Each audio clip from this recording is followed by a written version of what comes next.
Video में हम लोग 11th के भूगोल के महत्वपूर्ण ऑब्जेक्टिव को पढ़ेंगे जो आपके फाइनल परीक्षा में 100% इसमें से ही प्रश्न रहेगा। इसमें जितना प्रश्न हम लोग देखेंगे सब का सब एनसीईआरटी का क्वेश्चन है और यही एनसीईआरटी से क्वेश्चन आपके एग्जाम में पूछा जाता है। जितना क्वेश्चन आपका एग्जाम में आता है सब एनसीईआरटी से ही लगभग प्रश्न रहता है। आपके एग्जाम में बस कुछ ही दिन बचा है तो आप लोग 11th की तैयारी में लग जाइए और प्रतिदिन हम आपको 20 से 25 क्वेश्चन सभी विषयों के ऑब्जेक्टिव कराएंगे जो 100% आपके एग्जाम में उसी से प्रश्न रहेगा। यदि आप चैनल पर नए हैं तो वीडियो को लाइक करके चैनल को सब्सक्राइब कर लीजिए।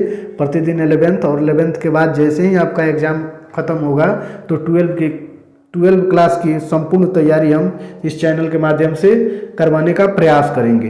तो चलिए हम लोग क्वेश्चन देखते हैं। 11th क्लास का हिस्ट्री का क्वेश्चन है जो टोटल इसमें जितना हम क्वेश्चन लिए हैं सारा का सारा प्रश्न एनसीईआरटी से लिया गया है। तो देखिए क्वेश्चन नंबर देखते हैं 1 में, निम्नलिखित में से किस विद्वान ने भूगोल शब्द का प्रयोग किया? तो इसका सही उत्तर होगा ऑप्शन नंबर ग, इरेस्टोस्थनीज। चलिए फिर आगे वाला क्वेश्चन देखते हैं 2 नंबर, निम्नलिखित में से किस लक्षण को भौतिक लक्षण कहा जा सकता है? तो इसका सही उत्तर होगा ऑप्शन नंबर ख, मैदान। और देखिए ये भी एनसीईआरटी का क्वेश्चन है। क्या है? एनसीईआरटी का क्वेश्चन है। ये जितना हम लोग क्वेश्चन देख रहे हैं ये सब एनसीईआरटी का क्वेश्चन है। चलिए फिर आगे वाला क्वेश्चन देखते हैं। चलिए नेक्स्ट क्वेश्चन में दिया हुआ है कि निम्नलिखित में से कौन सा प्रश्न कार्य कारण से जुड़ा हुआ है? तो इसका सही उत्तर होगा ऑप्शन नंबर ख, क्या। चलिए फिर आगे वाला क्वेश्चन हम लोग देखते हैं, निम्नलिखित में से कौन सा विषय कालिक संश्लेषण करता है? तो इसका सही उत्तर होगा ऑप्शन नंबर ग, इतिहास। क्या होगा? ऑप्शन नंबर ग, इतिहास। ये भी सभी एनसीईआरटी के क्वेश्चन है। चलिए फिर आगे देखते हैं।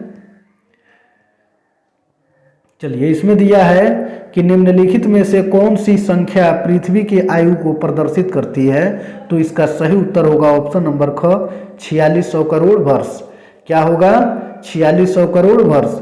चलिए फिर नेक्स्ट क्वेश्चन देखते हैं, निम्न में से कौन सी अवधि सबसे लंबी है? निम्न में से कौन सी अवधि सबसे लंबी है? तो इसका सही उत्तर होगा ऑप्शन नंबर घ, युग। चलिए फिर आगे देखते हैं। नेक्स्ट क्वेश्चन में दिया हुआ है, निम्न में से कौन सा तत्व वर्तमान वायुमंडल के निर्माण व संशोधन में सहायक है?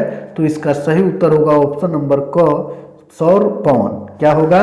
सौर पवन। चलिए फिर 4 नंबर क्वेश्चन को देखते हैं, निम्नलिखित में से भीतरी ग्रह कौन से हैं? यह भी आपका एनसीईआरटी का क्वेश्चन है। तो इस प्रश्न का सही उत्तर होगा ऑप्शन नंबर ख, सूर्य व क्षुद्र ग्रहों की पट्टी के बीच पाए जाने वाला ग्रह। चलिए फिर आगे वाला क्वेश्चन हम लोग देखेंगे। देखिए नेक्स्ट क्वेश्चन में दिया हुआ है कि पृथ्वी पर जीवन में से लगभग कितने वर्षों पहले आरंभ हुआ?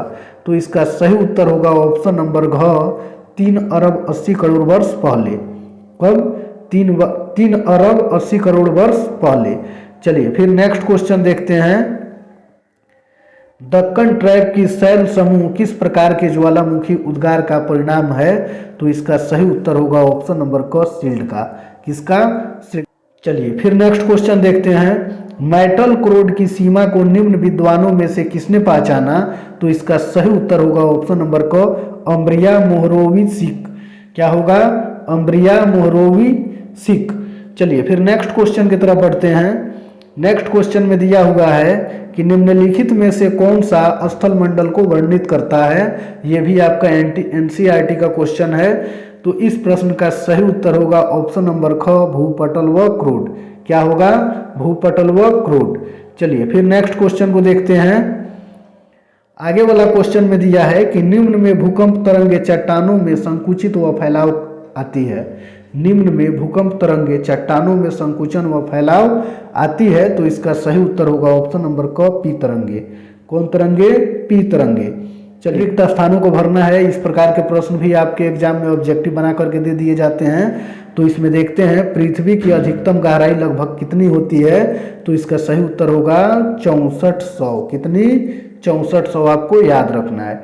चलिए फिर 2 नंबर को देखते हैं, पृथ्वी का आंतरिक क्रोड डैश डैश के गुण बताता है। तो ये चट्टानों का गुण बताता है। किसका? चट्टानों का। चलिए फिर देखते हैं 3 नंबर में दिया है कि पृथ्वी की संरचना के विषय में सबसे अधिक महत्वपूर्ण सूचना डैश डैश से प्राप्त होती है, तो भूकंपीय तरंगों से होती है। किससे? भूकंपीय तरंगों से होती है। चलिए फिर देखते हैं, आगे दिया है कि पृथ्वी को डैश डैश भागों में विभाजित कर सकते हैं, तो 3। कितने? 3 भागों में विभाजित कर सकते हैं पृथ्वी को। चलिए फिर आगे वाला क्वेश्चन देखते हैं। पृथ्वी का निर्माण विभिन्न परतों से होता है, तो पृथ्वी का निर्माण जो होता है वो पृथ्वी की संरचना से होती है। क्या होती है? संरचना से। फिर देखते हैं, वह परत जिसका घनत्व 2.75 से 2.95 तक होती है वो पृष्ठभूमि कहलाती है। क्या कहलाती है? पृष्ठभूमि कहलाती है। फिर आगे वाला क्वेश्चन देखते हैं, पी, एस तथा एल तरंगे ये सभी भूकंपीय तरंगे होती हैं। क्या होती हैं? भूकंपीय तरंगे होती हैं। फिर आगे दिया है कि वह चट्टान जो पृथ्वी की बाह्य परत होती है उसे भूपर्टी कहा जाता है। क्या कहा जाता है? भूपर्टी कहा जाता है। अगर वीडियो पसंद आया हो तो वीडियो को लाइक कर दीजिए और चैनल को सब्सक्राइब करके अपने दोस्तों को भी शेयर कर